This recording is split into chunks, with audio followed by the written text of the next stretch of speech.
So today is episode 3, Engagement Matters, Why Circus Works So Well.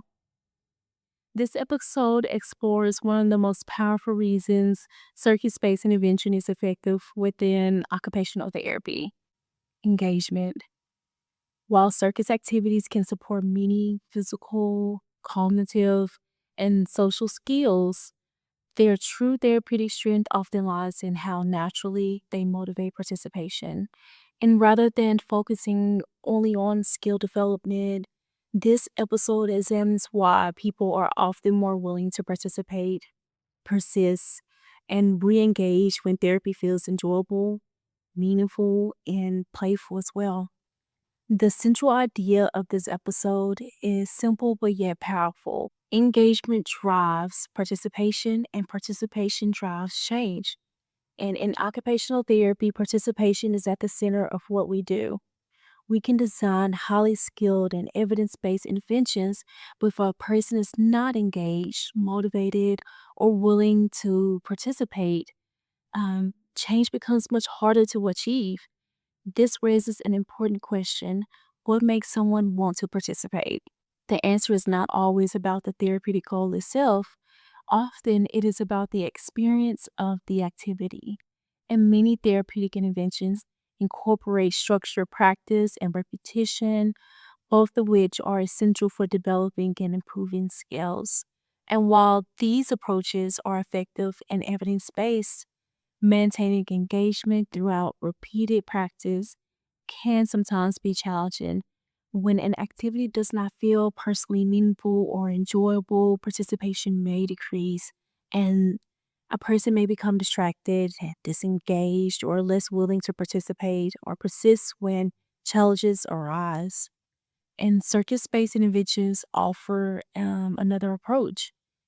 Circus naturally invites curiosity and creativity and play, and it introduces challenge in a way that feels exciting rather than intimidating. These circus based activities can encourage exploration and discovery while still incorporating the repeated practice necessary to support therapeutic goals. Being a practitioner or clinician to see what's the best for a client is always a great outlook or the best outlook to have.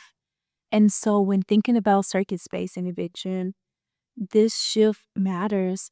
When an activity feels enjoyable, individuals often participate longer without feeling like they are working, and the same therapeutic demands may still be present: coordination, balance, endurance, problem solving, motor planning, or upper extremity use. But the experience feels different because engagement is higher. For example, an occupational therapist may target repeated overhead reaching to improve strength, endurance, or range of motion. And with circuit based intervention, it can address the same movement by inviting someone to keep a scarf floating through the air or balancing an object overhead. And although the movement demands are similar, the circus activity adds elements of play, creativity, and purpose that naturally enhance engagement. And this is one of the most valuable aspects of circus based intervention. It transforms therapeutic movement into an engaging experience. Enjoyment plays a major role in participation. And when people enjoy an activity, they are often more willing to try and more open to challenge and more likely to persist through mistakes. And this is important because therapeutic growth often happens in moments of challenge. And learning new movement patterns and improving coordination and building confidence or developing endurance all require repeated practice. And circus incorporates that same repetition within meaningful activities. And circus also captures attention in a unique way. Also, a scarf floating through the air, a spinning plate, or an object being balanced immediately draws attention. These sensory and visual elements can naturally increase focus and sustain engagement. And when attention improves, participation often improves as well. Instead of needing repeating repeated prompts to stay involved, participants may remain focused because the activity itself holds their interest, but also it depends on the participant or the clients as well. They become invested in what happens next. This can be especially meaningful for individuals who struggle with sustained attention or task engagement. And engagement also influences persistence. One of the challenges in therapy is helping individuals continue when a task becomes difficult. Frustration, fear of failure, and or low confidence can lead someone to stop trying. And circus-inspired activities often reduces this barrier by normalizing mistakes because mistakes do happen. In circus, dropping the scarf or missing the catch or losing balance is expected, and mistakes are not seen as failure. They are a part of learning. And circus frequently encourages intrinsic motivation from within, that internal desire to continue because the activity itself feels rewarding. And that intrinsic motivation sounds like, I almost got it. I want to try again. Let me do that one more time. This matters because long term engagement is stronger when motivation comes from within rather than externally.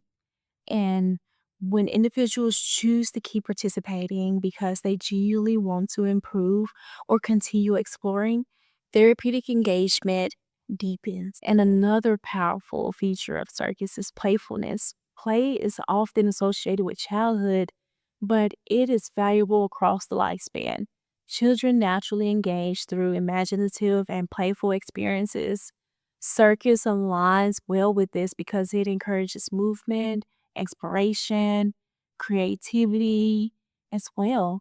And then playfulness is not limited to only kiddos or children.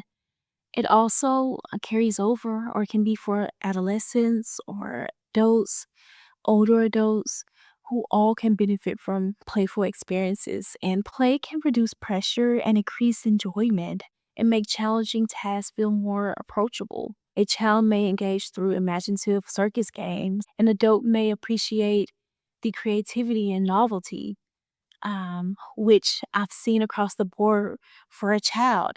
For one of my sessions, we used a balance beam, and there were some kiddos who had visual impairments. And so I used various colors of tape and placed them on the balance beams to help them be able to visually navigate balancing on the balance beam. And then for the older adults, one person shared that I asked, was this okay to have circus inspired or activities or quote unquote as a theme? And this client or this participant mentioned that they liked that it was different. It wasn't the same as other therapies or as what they've seen in sessions previously that they've had or seen. And it's good to try it in a different way because it helps you see it a little bit differently and help it stick a lot more.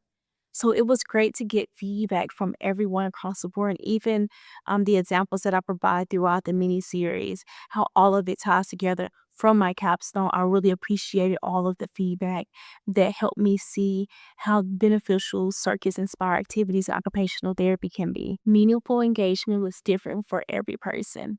Not everyone would connect with the same activity in the same way. And what matters is not the circus skill itself, but how the experience supports um, motivation or participation and personal meaning. The OT plays an important role in facilitating this process, and therapists observe what captures the attention and what increases motivation and what supports persistence.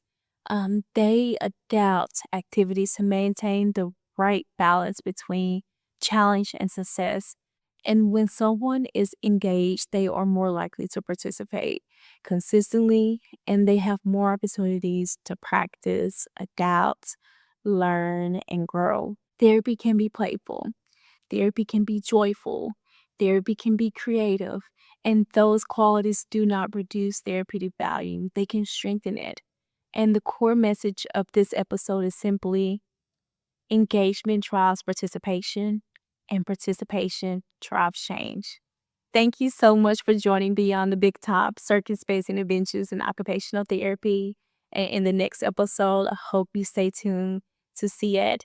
Um, regarding activities and transforming them into purposeful interventions through activity analysis, grading, and adaptation as well.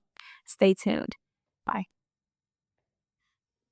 Before you go, be sure to check out the link tree in the video description.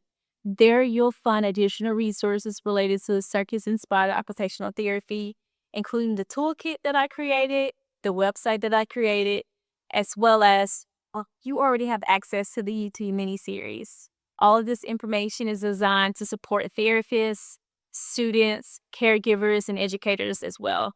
Thank you for watching, and I hope these resources help you incorporate meaningful, engaging movement into your own practice. Don't forget to share it. Thank you so much. Bye.